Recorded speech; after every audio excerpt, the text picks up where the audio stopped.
Why howdy partners. In this video we're going to be discussing 100 or more facts about Red Dead Redemption 2. Now this might be 100 facts, might be a little more, might be a little less. I didn't really count every single fact. I just have a long list of things I want to talk about. So we're just going to call this video 100 facts about Red Dead Redemption 2. So let's go ahead and dive deep in. Now the first fact is one that everybody is going to be excited about, and that is the voice actor for John Marston in the first Red Dead Redemption has been confirmed for Red Dead Redemption 2. So for everybody worried that they were going to replace the voice actor because Rob Weirdoff said he was done with voice acting and he wasn't going to do it anymore, do not fret, my friends, because he came back for part 2. He would have been crazy to turn down a role of a lifetime for a second time. Next up, Gore has been confirmed for Red Dead Redemption 2. Shotguns can dismember heads, arms, and legs. Fuck yes. The last game that Rockstar made that had actual gore in it was San Andreas, but the graphics were so bad that gore didn't really look that cool. Grand Theft Auto 4, Red Dead Redemption, Max Payne 3, and Grand Theft Auto 5, they all had bullet wounds and blood splatter, but you couldn't actually dismember NPCs in those games. But in Red Dead Redemption 2, you most certainly will. And it's going to get quite gruesome. On top of that, if you were to kill an NPC, you can actually pick up their body and move it to a different location. So let's say you kill somebody in a town and you don't want the marshal to find the body. You pick it up, go hide it in a bush somewhere. But the problem with that is if you pick up that body, blood's going to be gushing out of that corpse onto your character. So even after you hide the body, you're still going to have blood on you. So you're going to have to go and take a bath or go swimming in a lake to get the blood off of you. And if you were to put the body on the back of your horse, if you remove the body from the horse, there's going to be blood splatter on the back of your horse. So you're going to also have to give your horse a bath, which is crazy. Next up, full facial deformation during fistfights. That means if you're punching motherfuckers, you're going to be able to black their eye, break their nose. Blood's going to be splashing all over their face. You'll probably be able to knock out some teeth and shit. It's not going to be like Grand Theft Auto where you're punching the shit out of motherfuckers. They just fall over and there's nothing that happened to their face. It just looks like they passed out. So that's awesome. I can't wait to see that. Next up, you can't kill or lasso children. So as I predicted, you're not going to be able to kill kids. You're not going to even be able to lasso them because they're children. It's going to be just like Bethesda games. Bethesda has children in their games, but you can't do anything to them. And Rockstar did the same thing here because they didn't want to hear the backlash from parents saying, oh, I was watching my kid play Red Dead Redemption 2 and he shot a little 11-year-old kid. You know what I'm saying? Next up, weapons degrade over time and must be looked after. So let's say you go swimming in a lake and you get out. Over time, the water from that swim in the lake is going to rust your guns. So if you go swimming in a lake, you need to make sure that afterwards you clean your weapons. That way they don't start to rust and degrade because you don't want your gun jamming in the middle of a firefight. Next up, Arthur needs to eat and rest. And if you eat a lot, you can gain weight. If you don't eat enough, you can lose weight. So they're bringing the fucking San Andreas shit to Red Dead Redemption 2. That's fucking crazy, man. It's going to be pretty hilarious to see some YouTube videos of motherfuckers walking around as a 400-pound Arthur Morgan or a toothpick Arthur Morgan. Next, Arthur can carry a maximum of 2 one-handed weapons and 2 long weapons. He can pack himself with a hunting knife, a lasso, and also throwables such as knives, Molotovs, Dynamite, all that cool shit. And it's all controlled by a weapon wheel.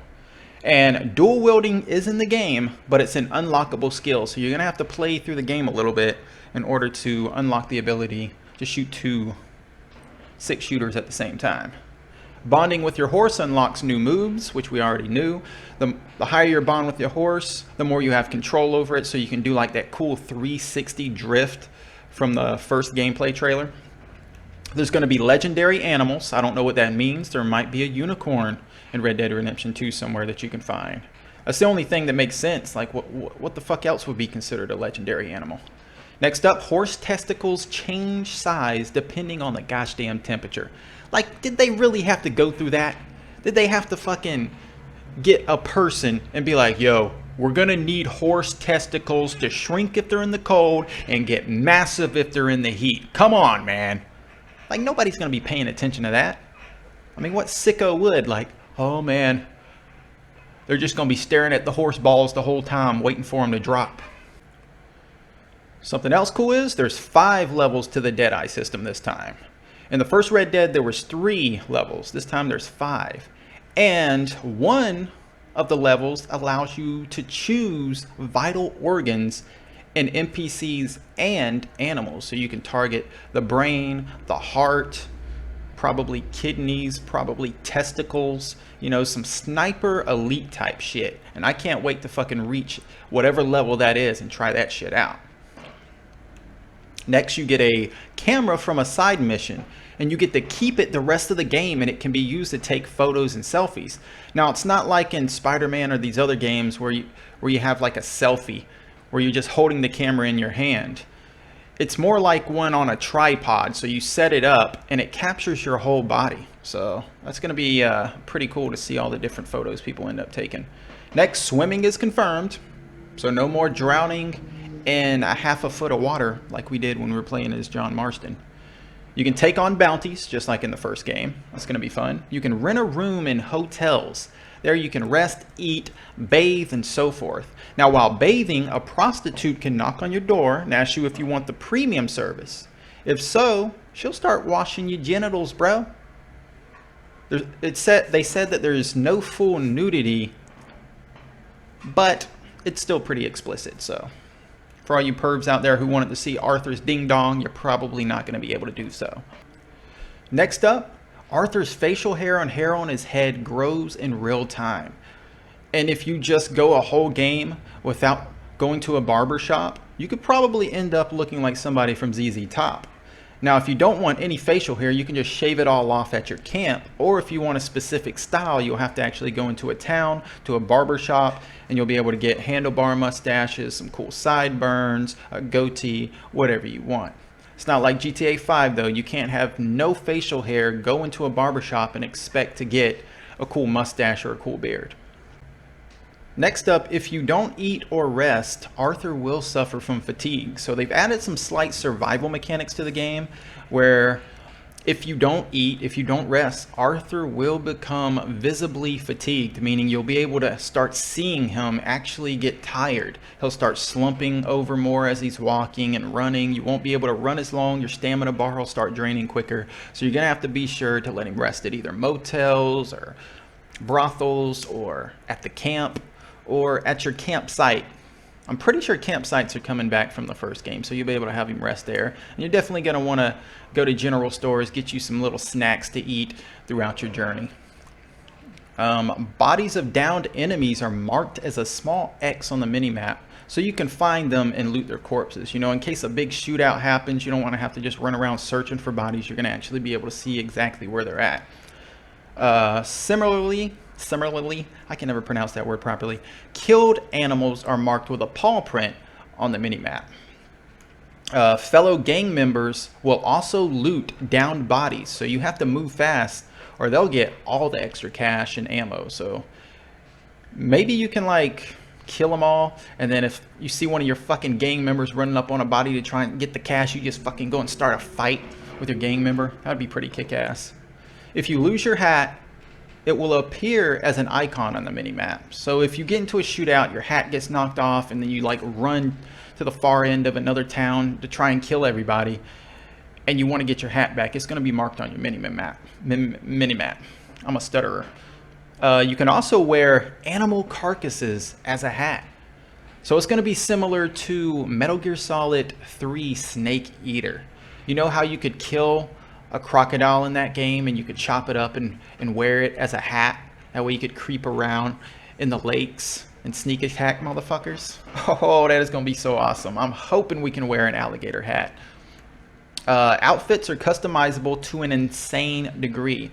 You can choose to have your pants tucked in your boot or not, your sleeves rolled up. You can also purchase different clothes, hats, boots, spurs, and more to make your Arthur look different from everybody else's. Next up, your horse will get covered in mud over time, and that can actually slow your horse down and make it where the stamina bar drains a lot quicker. So in order to prevent that, you're going to have to ride your horse through a body of water or either hope that it rains if you get your horse covered in mud. Next up, Arthur comments while grooming or soothing his horse, and it'll actually change depending on the sex of the horse. Next up, if Arthur is covered in mud or blood, the reaction you'll get from those around you will be different than if you were clean. So let's say you walk into town covered in blood. Nobody is going to want to interact with you.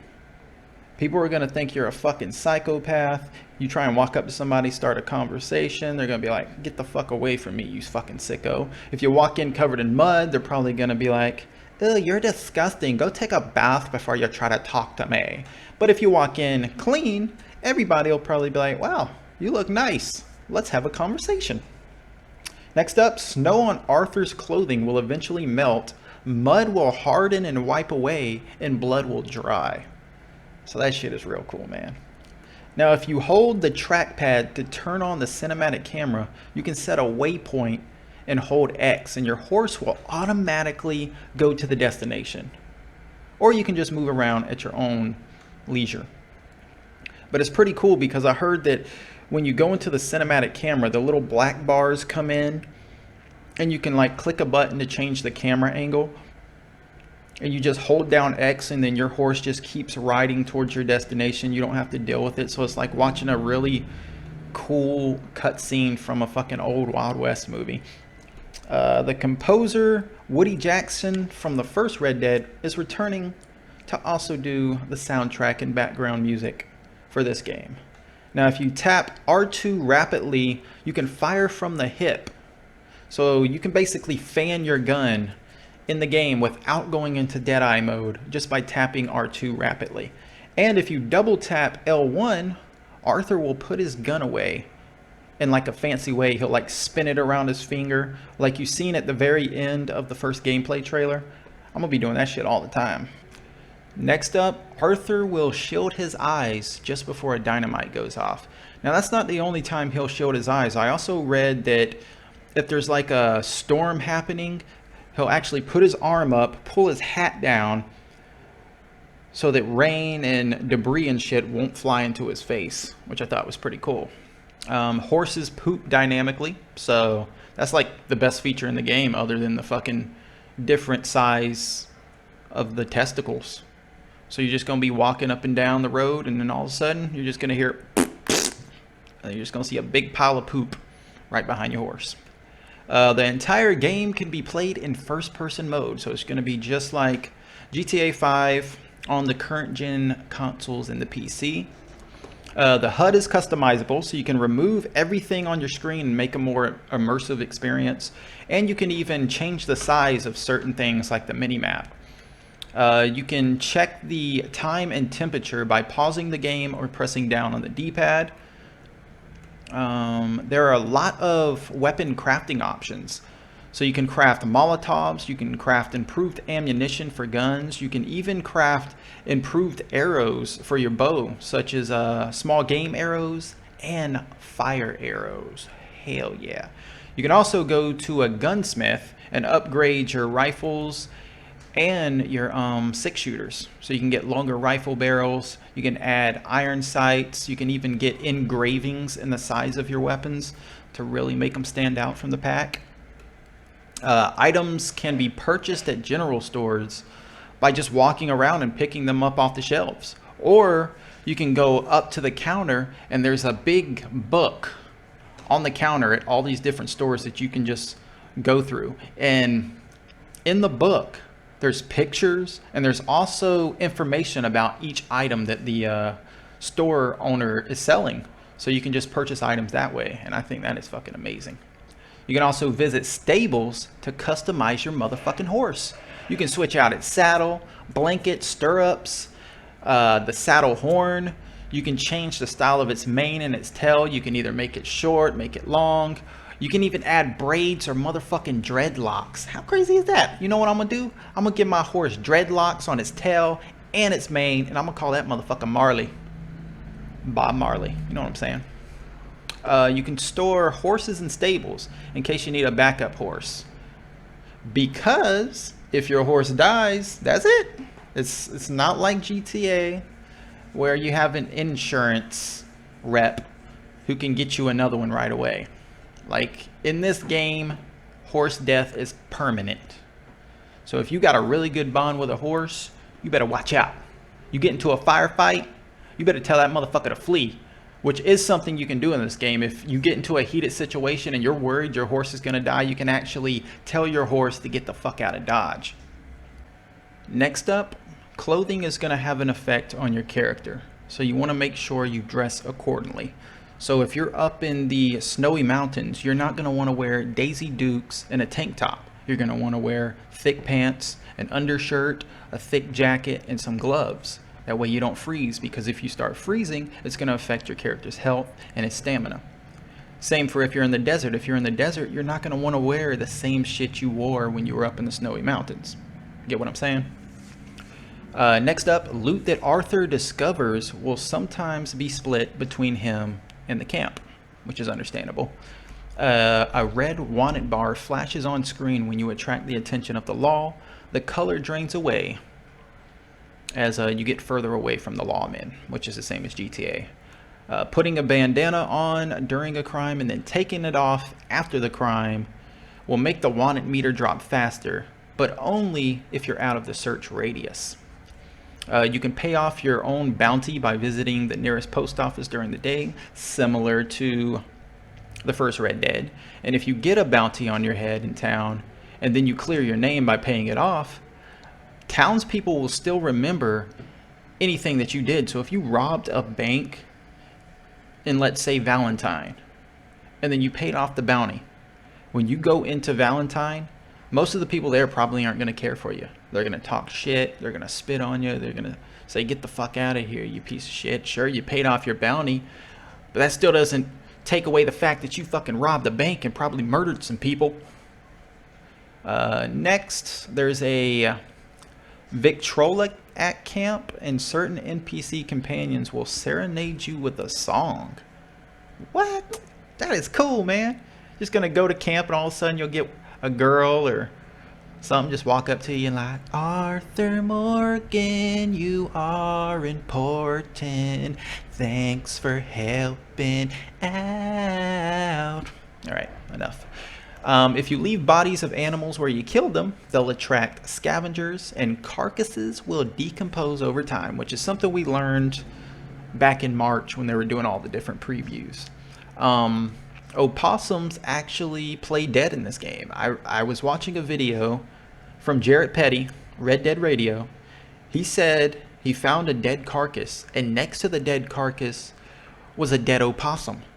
He went to pick up the opossum, and it hissed at him and then ran off. So it looks like animals are gonna act accordingly to the way they would in the real world. And I can't wait for that, man. They come across all these different animals to see how they're acting, see all their different personality types. If a thunderstorm strikes, your horse will become agitated. So if like lightning striking right next to your horse, if you don't have a good bond with your horse, that motherfucker's probably gonna flip out and start taking you somewhere you don't really want to go. If you haven't got a good relationship with your horse, watch out walking behind them because they'll kick you. Now, I did hear that in one of the videos I was watching. Somebody said they were walking behind a horse and they got kicked. So that's pretty hilarious, man. That the horses can actually buck you. Actually, I think that was in Red Dead Radio. Jarrett Petty's co-host, John, he said he came across a guy who was trying to get a horseshoe off of his horse. He offered to help the guy. So the guy said, all right. He stopped trying to get the horseshoe off, and then the horse kicked the guy he was trying to help, and the guy never got up. So the horse kicked him dead. That's fucking crazy, man. Let's see. You can buy tickets to ride trains from the post office. Riding a train is a form of fast travel, but you got to leave your horse behind, which is the downside. You can also hijack and drive trains by getting next to a train while riding your horse, and you can actually jump onto the train and you can take it over. definitely going to be trying that out. That's probably something I'm going to attempt to do within the first hour of playing the game. If you shoot an animal with a bullet rather than an arrow, it'll sell for a lot lower than it would. That means you need to either use your knife, your bare hands, or a bow and arrow to kill an animal if you plan on trying to sell the pelt and the meat. Now, if you skin the animal, each animal in the game, every single animal is going to have a different animation. There's not going to be two alike animations for skinning. If you're skinning chicken, it's going to be different from you skinning a bunny rabbit, from you skinning a possum, from you skinning an alligator, from you skinning a deer. They're all going to have their own gruesome animations, and I can't wait to try every last one of them out. Now, while you're skinning, you'll actually see the exit wound. So if you shot an animal with a shotgun, you're going to see where all the pellets went. If you shot them with the fucking rifle, you're going to see the entry wound, you're going to see the exit wound. You shot them with the bow and arrow, you're going to probably pull out the arrow, and you're going to be able to see the hole left behind by the arrow. So, man, dude, the detail in this game is insane. Next up, Arthur can look in the mirror and talk to himself. And you actually control this. If you walk up to a mirror, you can hold down the L2 button that you use to talk to NPCs, and you can actually conversate with yourself, which is so fucking hilarious. You can also buy newspapers, which will cover the events that occur throughout the story. So if you like do a bank robbery, the next day you go buy a newspaper, you'll probably be in that newspaper. So that's pretty cool. Next up, snow indents and shapes dynamically around your footsteps, animals' footsteps, and everybody else's footsteps. And it says horses with larger legs will leave wider trails than skinnier legged horses. How fucking crazy is that for a fucking open world game to have that much detail in the snow? Like, I remember seeing a video earlier this year from God of War where everybody was praising the way the snow looked when Kratos and his son was walking through it. And it looks like the snow is going to be that detailed in Red Dead Redemption 2. Now, God of War, it wasn't an open world game. I mean, it was a bigger world than the previous God of Wars, but it wasn't an open world game. So for Red Dead Redemption 2 to have the same type of detail in the snow as God of War, that's saying something about Rockstar. Now, speaking of snow, if you're in a snowy area, snow starts to build up on certain surfaces. So let's say you're standing in front of a house and you look up on the roof, you'll actually see snow start to build up on the fucking roof. What? How crazy is that? Next up, Arthur has dirt under his fingernails, which we already know. We've seen it from the screenshots and the trailers they've shown. Now this right here, this is the Game of the Year feature that everybody wanted. In Red Dead Redemption 2, you can pet dogs. So if you see a dog and it starts barking at you, and you walk up to it, you can actually pet it. And the cool thing is, that dog will remember you. So you could leave that town for a couple hours, come back to that dog, and he'll be cool with you. He'll put his tongue out, he'll start waggling his tail because he remembers you were nice to him. Just like what would happen in real life. Gotta love it. Health and stamina bars have an inner core that determines how fast your bars refill. So this goes back to eating and resting. Like I said, if you don't eat, if you don't rest, that inner core is going to be a lot lower, which means your health isn't going to build back up as quick. It means your stamina bar won't build back up as quick. It'll actually drain quicker. So you got to start paying attention to that stuff. Next up, you can shoot the hat off of somebody's head and steal it. Now this is fucking amazing. Now in that one trailer, there was a guy that had like a really cool fur coat and a badass looking black hat. And while I was watching, I was like, I don't know who that fucker is, but I'm going to kill him and I'm going to take his hat. And it looks like we're going to be able to do that. So if I come across that bitch, I'm shooting that motherfucker and I'm jacking his hat. Next up, Killcams. Now we already know Killcams are going to be in the game. But what we didn't know is how exactly they're going to occur. So from what I've read, it's just like in Max Payne, where the last enemy in the group initiates a kill cam. And The type of kill cam it is depends on your honor. So if your honor is high, the kill cam isn't going to be as brutal. It's going to focus more on Arthur than it is the enemy you're shooting. But if your honor is really low because you're a piece of shit, the camera's going to focus more on the enemy that's being shot, and it's going to be more gruesome. So that shit is crazy, man. So let's say your honor's high. You shoot the last guy with your rifle. It's probably you're gonna see the guy get hit, but it's probably gonna like zoom straight back to Arthur a lot quicker.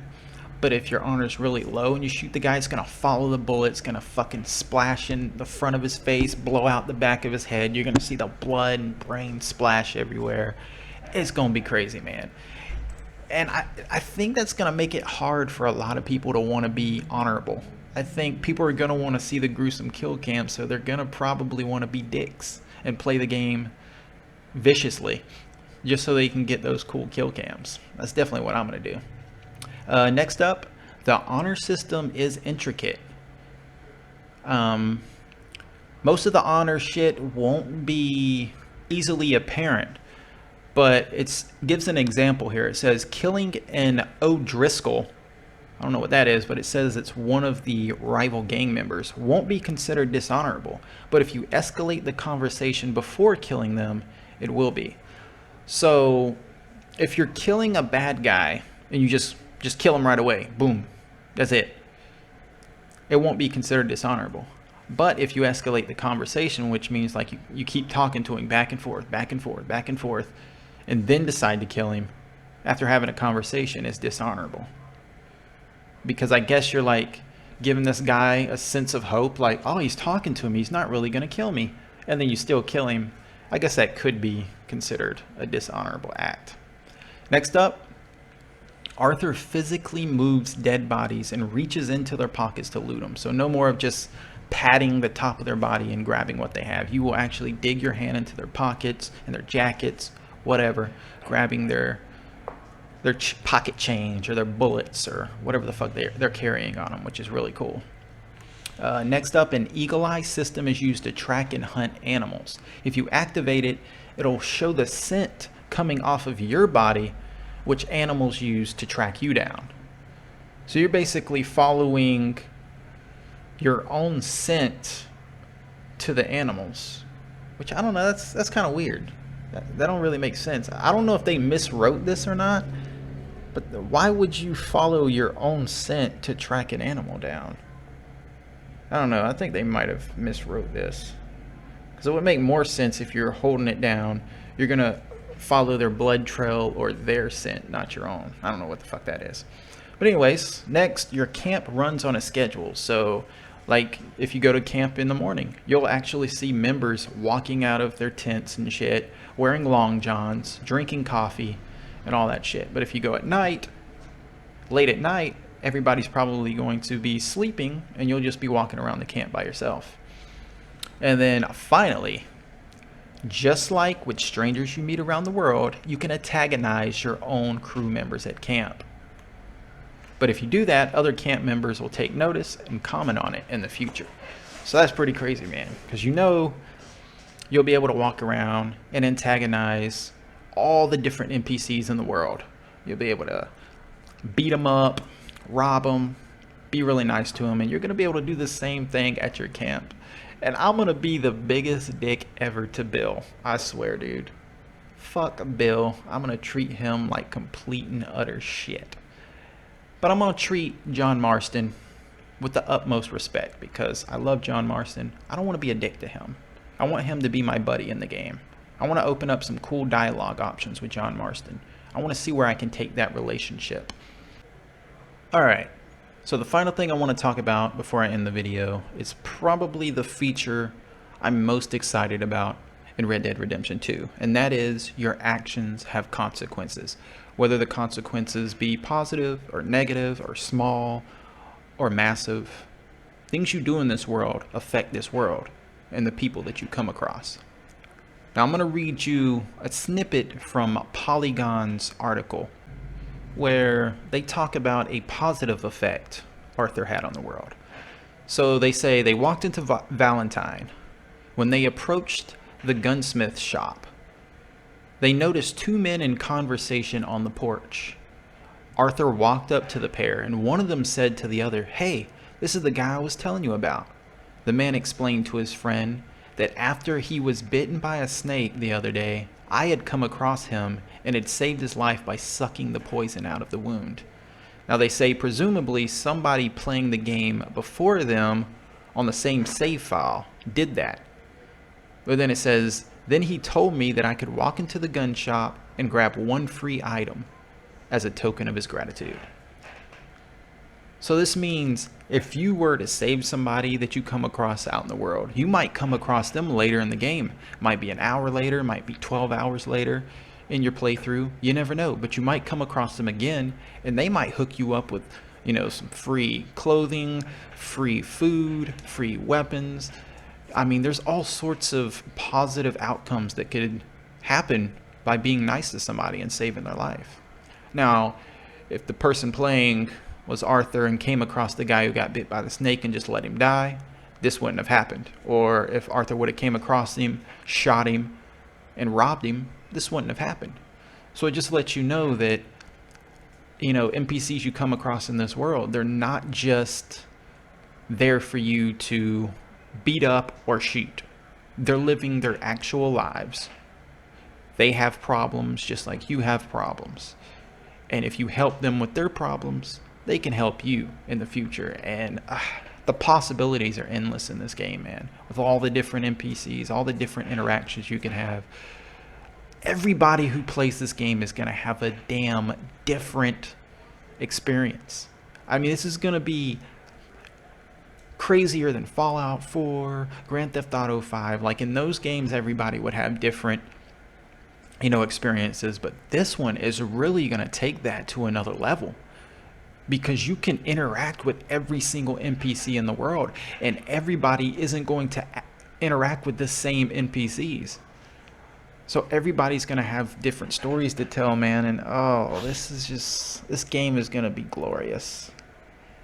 This game is going to take over my life. I mean, I might not even want to play Fallout 76 after this game, because I might still be playing this game November 14th when Fallout 76 comes out. I'll be like, you know what? Fallout 76 kind of seems lame now that I'm playing Red Dead Redemption 2. Fuck that game. I'm going to keep playing this. You know what I'm saying? But yeah, man, that's just crazy, man. Actions have consequences in Red Dead 2. But yeah, anyways, enough praising this game. Those are all the facts I wanted to talk about. I know the video is kind of long, and I apologize. Regardless, I hope whoever made it to here enjoyed the video. If so, leave a like, hit subscribe, and leave your thoughts on all these facts in the comment section below, and we'll talk about it.